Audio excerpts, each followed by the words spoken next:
평안하셨습니까? 느헤미야 2장 1절에서 8절까지의 말씀을 통해서 하나님의 응답이 우리 삶 속에 얼마나 구체적으로 나타나는지를 함께 오늘은 보고자 합니다. 우리는 보통 기도 응답이라고 하면 문제가 마법처럼 순식간에 해결되는 그런 이미지를 떠올리곤 하죠. 물론 하나님은 그렇게도 일하시지만 성경이 들려주는 기도의 이야기는 사실 우리가 생각하는 것보다 훨씬 깊고 치밀합니다.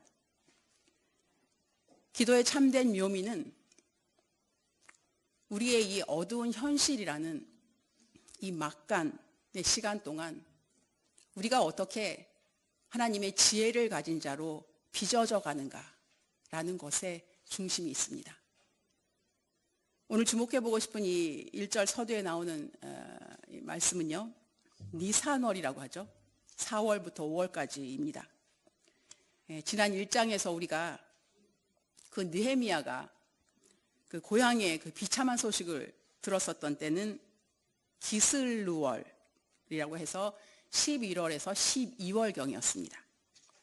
즉 오늘 이 본문의 장면에까지 오기까지는 꼬박 4개월이 그런 시간이 흐른 것이죠.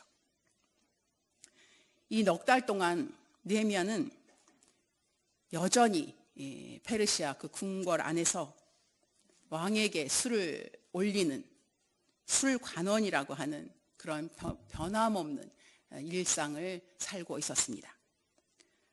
눈에 보이는 변화는 없었지만 그의 기도는 멈추지 않았습니다.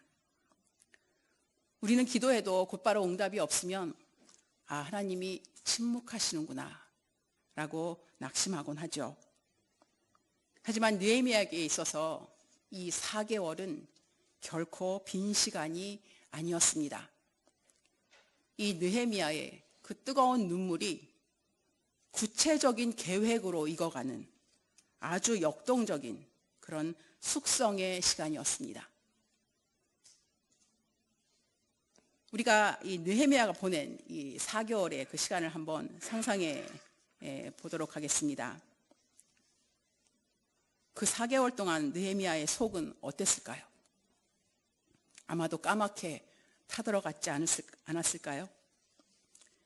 낮에는 화려한 궁궐에서 그 왕의 기분을 맞추며 웃어야 했지만 퇴근 후 집에 돌아오면 그 무너진 성벽과 고통받는 동포들 때문에 가슴 한구석에 무거운 돌덩이를 얹은 듯 했을 것입니다. 그는 이런 지극히 현실적인 두려움이 그를 찾아왔을 것이고 매일 밤 아마 이렇게 고민했을지도 모르겠습니다. 나 같은 일개 관원이 감히 제국의 왕에게 이런 말을 꺼내도 되는 걸까? 괜히 나섰다가 내 자리만 위태로워지고 오히려 고향 사람들에게 피해가 되는 건 아닐까? 이런 고민은 사실 믿음이 없어서 하는 것이 아니죠. 우리가 세상을 살며 책임져야 할 가정이 있고 지켜나가야 할 일터가 있기 때문에 당연히 드는 정직한 두려움이기도 합니다. 하지만 느헤미야는 그런 그 두려움에 굴복하지 않았습니다. 불안이 엄습할 때마다 그 마음을 있는 그대로 하나님 앞에 쏟아놓으며 자신의 감정보다 그 하나님의 그 크신 그 위대하심을 더 바라보려고 애썼습니다. 그런데 여기서 우리가 한 가지 꼭 짚고 넘어가야 할 사실이 하나 있습니다.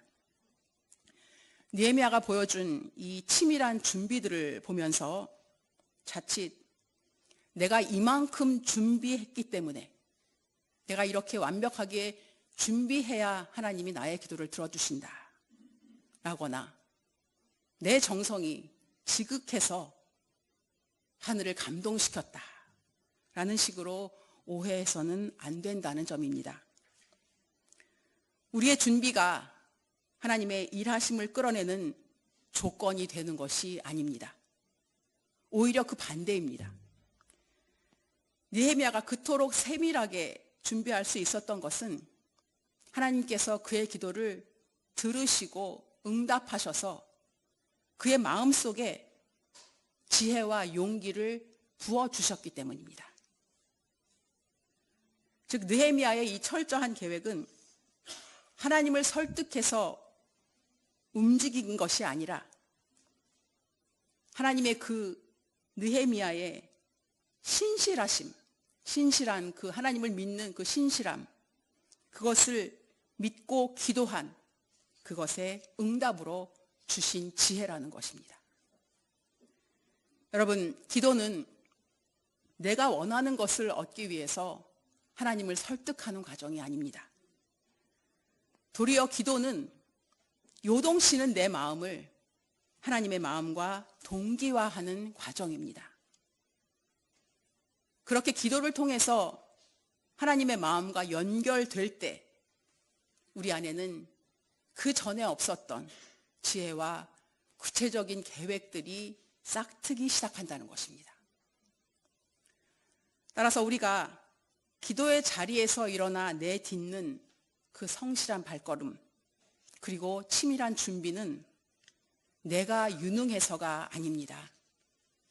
그것은 하나님이 기도의 응답으로 우리에게 미리 보내주신 선물이자 하나님이 이미 우리 안에서 그 일을 시작하셨다는 증거입니다. 느헤미야가 그 기도의 자리에 엎드려 울었을 때 하나님은 그를 무력함 속에 가둬두지 않으시고 오히려 그 기도를 통해서 그 예루살렘, 그 무너진 성벽을 다시 재건할 구체적인 마음과 통찰력을 주셨습니다. 느헤미야가 그 기도의 자리에서 일어설 때는 그는 누구보다도 냉철한 기획자가 되어 있었던 것입니다. 만약 왕이 허락하신다면 어떤 경로로 가야 가장 안전할까? 성벽을 다시 재건한다면 구체적으로 얼만큼의 제목이 필요하고 또 어느 정도의 시간이 걸릴까? 아마도 그는 머릿속으로 수천 번, 수만 번 시뮬레이션을 아마 했을 것입니다. 우리는 흔히 영적인 것과 세상적인 준비를 분리하고 하죠. 기도했으니 하나님이 알아서 들어주시겠지 라는 이런 준비 부족을 믿음으로 포장하기도 하죠. 하지만 진정한 영성은 가장 현실적인 상황에서 성실함으로 나타납니다. 느헤미야의 무릎은 하나님을 향해 뜨거웠지만 그의 머리는 세상을 향해 가장 차갑고 이성적이었고 그리고 세부적이었고 자세했습니다. 여러분, 하나님은 우리의 무계획과 실수를 덮어주시기도 하시지만 사실은 우리가 정말 마음을 다해서 고민하고 준비한 그 성실한 토대 위에서 일하시기를 훨씬 더 즐겨하십니다. 기도를 통해 얻은 감동은 우리의 게으름을 정당화하는 도구가 아니라 오히려 남들이 보지 못하는 그 부분까지 세밀하게 준비하게 하는, 그렇게 준비하게 만드는 원동력이 되어야 할 것입니다. 지금 우리가 마주한 그 막막한 현실 앞에서 기도는 우리를 가장 단단하게 준비된 사람으로 만들어줍니다. 자, 오늘 이 2절을 보니 느헤미야에게 드디어 기회가 찾아옵니다. 2절을 보면 왕이 이 느헤미야의 슬픈 기색을 알아차리고 묻습니다. 네가 병이 없거늘 어찌하여 얼굴에 수색이 있느냐? 이 질문을 받는 순간 느헤미야는 성경에 기록된 대로 크게 두려워하며 온몸이 얼어붙었을 것입니다. 이것은 단순히 그 왕의 기분을 거슬러서가 아니고요. 여기에는 아주 무거운 그런 정치적 배경이 깔려 있습니다. 사실 얼마 전에, 그러니까 불과 한 2, 3년 전에 사마리아 사람들이 예루살렘 성벽 재건을 방해하려고 왕에게 상소문을 올린 적이 있었습니다.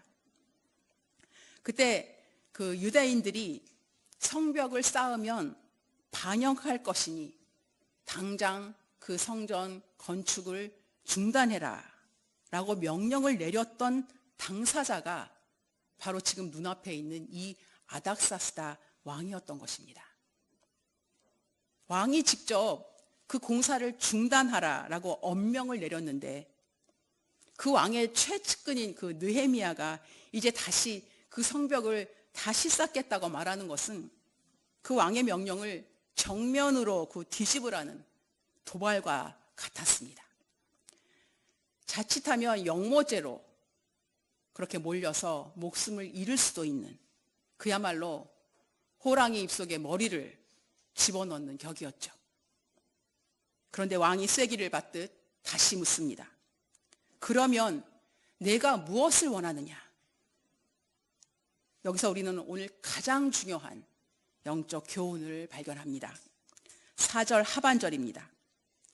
내가 곧 하늘의 하나님께 묵도하고 그 심장이 터질 것 같은 그 찰나에 느헤미야는 하나님께 주파수를 맞춥니다.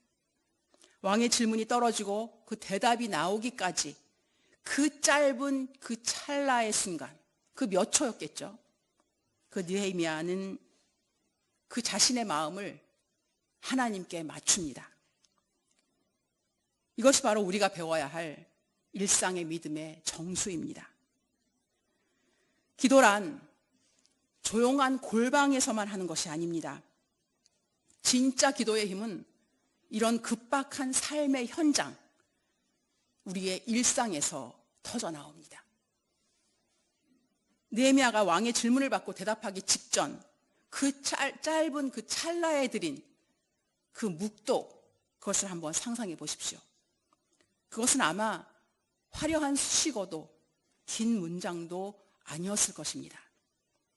그저 하나님을 향해 마음을 돌이키는 아주 짧은 멈춤이었습니다. 때때로 우리도 이 일상의 분주함 속에서 마음의 평안이 흔들리고 내 힘으로는 어찌할 수 없는 그런 막막한 순간을 마주하곤 하죠. 그때 우리가 마음으로 그 나지막히 내뱉는 주여, 주님이라는 이 짧은 고백 속에는 내 삶의 주권을 다시 하나님께 내어드린다라는 결단이 담겨 있습니다. 내 감정과 판단이 앞서 나가려는 그 짧은 찰나에 하나님을 기억하는 것. 이 작은 멈춤이 사실은 우리 삶의 주권을 하나님께 다시 고백하는 가장 정직한 예배의 순간이 됩니다. 하지만 여러분, 이 찰나의 기도는 결코 우연에서 나오는 것이 아닙니다. 결코 우연히 나오지 않습니다. 평소에 하나님과 주파수를 얼마나 맞춰 놓았는가? 하나님과 얼만큼 많이 대화했는가? 얼만큼 많이 무릎을 꿇었는가? 그 위기의 순간에 그때 바로 그 사람의 신앙의 실력이 나오는 것입니다. 우리는 그 위기의 순간에 하나님을 찾기보다는 우리의 머리를 굴리다가 무너질 때가 많습니다. 느헤미야가 이 서슬퍼런 이 위기 앞에서 본능적으로 하나님을 찾을 수 있었던 것은 그가 매일 무릎으로 꿇었던 그 기도의 시간, 그리고 그 4개월이라는 그 시간, 그 밤낮 없는 기도, 그의 그 영혼에 축적되어 있었던 그 기도, 그것 때문입니다. 그의 일상에 매일매일 엎드리는 기도와 그리고 더 깊이 성숙된 그 시간, 그 넉 달의 기도가 있었기 때문에 지금 느헤미야는 그 왕의 서슬퍼런 그 권위보다도 그 뒤에 계신 그 진짜 왕, 그 하나님의 통치하심을 볼 수 있었던 것입니다. 기도로 준비된 사람은 위기의 순간에 당황하지 않고 하나님께 주파수를 맞춥니다. 자, 그렇다면 이렇게 짧은 묵도로 하나님을 의지한 그 느헤미야의 입술에서는 이제 어떤 대답이 흘러나왔는지요? 그의 기도는 어떻게 구체적인 실행 계획으로 이어졌는지 오늘 본문이 말해줍니다. 하나님과 연결된 느헤미야의 대답은 정말 놀라울 정도로 구체적이었습니다. 하나님이 알아서 다 해주시겠죠. 그런 모호한 태도를 취하지 않습니다. 언제 돌아오겠느냐라는 이 왕의 물음에 즉시 정확한 기간을 제시합니다. 또 안전하게 통과할 수 있도록 조서와 성벽 재건에 필요한 그 제목의 수량까지 조목조목 요청하죠.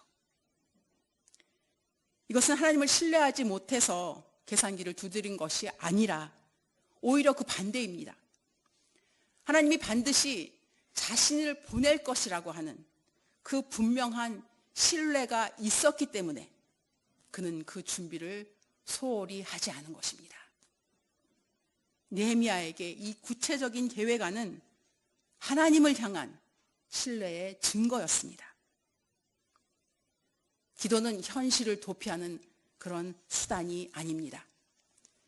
오히려 하나님의 능력을 의지해서 현실을 가장 정면으로 돌파하기 위한 설계도입니다. 우리는 각자의 자리에서 마주하는 이 현실적인 문제들 속에서 기도로 하나님을 의지하는 동시에 지혜로 내일을 준비하는 사람으로 부름받았습니다. 하나님의 선한 손길이 지금 바로 우리 교회 위에 그리고 우리의 인생 위에 머물러 있다는 이 흔들림 없는 이 믿음을 우리가 가졌으면 좋겠습니다. 오늘 설교를 마무리하는 이 8절에요. 이 8절을 다시 한번 가슴에 새기길 원합니다. 내 하나님의 선한 손이 나를 도우심으로 왕이 허락하니라. 느헤미야는 자신의 치밀한 준비나 그 왕의 호의를 자랑하지 않습니다. 모든 일에 그 배후에서 움직이시는 그 하나님의 보이지 않는 그 손, 그것을 가장 먼저 고백합니다. 이것이 바로 우리가 가져야 할 믿음의 실력이죠. 내 머리로는 누구보다 철저하게 준비하고 최선을 다하되 내 가슴으로는 이 모든 것을 하나님이 하셨습니다. 라고 고백하는 태도입니다. 성도 여러분, 느헤미야의 이 준비된 실력은 그 혼자만의 성공으로 끝나지 않습니다. 그의 그 찰나의 그 짧은 기도는 바로 무너져 버렸던 그 예루살렘, 그 공동체를 다시 일으켜 세우는 불씨가 되었습니다. 우리 도쿄교회도, 우리 동경교회도 이와 똑같습니다. 우리는 지난 118년이라는 긴 역사 속에서 수많은 풍파를 겪으면서도 이 자리를 굳건히 지켜올 수 있었던 이유는 무엇일까요? 그것은 바로 이 느헤미야처럼 보이지 않는 그 하나님의 손을 신뢰하면서 무릎으로 기도해 오신 많은 성도들이 있었기 때문입니다. 남유다가 멸망한 후에 이 140년 동안 방치되었던 그 예루살렘 성벽을 이 느헤미야라고 하는 이 한 사람의 기도로 재건하신 그 하나님은 118년, 한 세기가 넘어가는 이 시간 동안 동경교회를 통해서도 수많은 영혼을 재건하시고 이 땅에 무너진 곳들을 보수해 오셨습니다. 이제 우리는 그 118년의 토대 위에 새로운 미래의 벽돌을 하나 더 쌓아 올리려고 합니다. 하나님은 오늘 우리에게 기도하는 기획자 그리고 준비된 예배자가 되라고 말씀하십니다. 환경은 변하고 시대는 바뀌어도 하나님이 우리 동경교회에 주신 복음의 비전은 결코 변하지 않습니다. 여기 모인 성도 여러분, 우리가 한 마음으로 느헤미야처럼 무릎 꿇고 또 한 마음으로 지혜를 모아 준비한다면 우리 앞에 어떤 장벽도 하나님의 선한 손길 아래 녹아내릴 것입니다. 하나님의 선한 손길이 지금 우리 교회 위에 그리고 우리의 인생 위에 머물러 있다는 그 흔들림 없는 그 믿음을 가지십시다. 그 소망의 빛을 따라서 118년의 역사를 넘어 더 영광스러운 미래를 향해 함께 담대하게 걸어가는 저와 여러분이 되시기를 주님의 이름으로 축원합니다. 아멘. 皆さんにとって祈りの応答とはどのようなイメージでしょうか。祈った瞬間に魔法のように問題が解決することでしょうか。聖書が教える祈りの真の醍醐味は、暗い現実の中で私たちがいかにして神様のその知恵を持つ、そういうものへと整えられていくかという点にあります。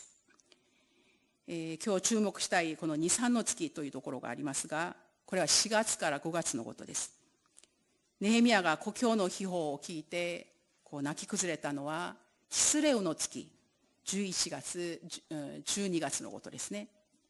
ですから今日の本文まで丸4ヶ月という月日が流れています。この間ネヘミヤは王に酒を献じる献爵官という日常の中にいました。彼の日常に変化はありませんでしたが、彼の祈りは止まりませんでした。この4ヶ月間は空白ではなく、彼のその熱い涙が具体的な計画へと熟成される成熟なその時間だったのです。ネヘミヤのその4ヶ月間は葛藤の連続だったはずです。昼間は華やかな宮殿で笑い、夜は崩れたその城壁を思って胸を痛める日々でした。彼は私のような一人の管理がこのエルサレム城壁再建を切り出してもいいのかという正直な恐れを抱いていました。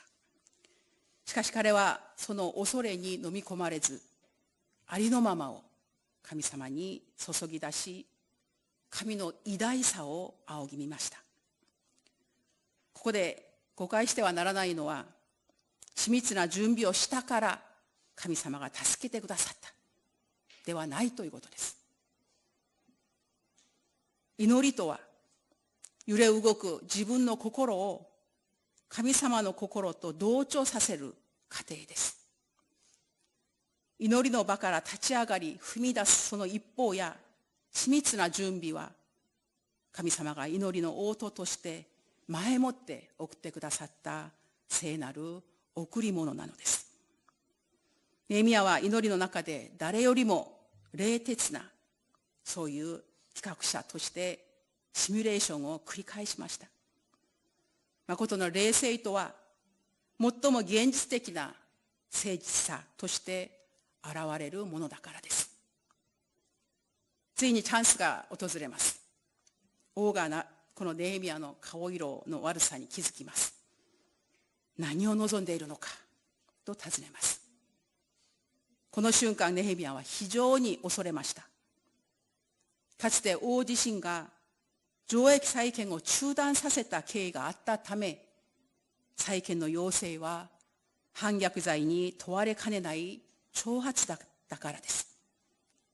その刹那、ネヘミヤは神に黙祷してから答えます。王の質問から答えまでのその数秒間、心のアンテナを即座に神様へと立てたのです。これこそが信仰の、私たちのこの日常の信仰の真髄です。この刹那の黙祷が人生のハンドルを神様に委ねる決定的な瞬間となります。この刹那の祈りは偶然出るものではありません。4ヶ月にわたるこの祈りの蓄積があったからこそ、彼は王の権威よりも、その威厳よりも、その背後におられる本当の王、神様の統治を見つめることができました。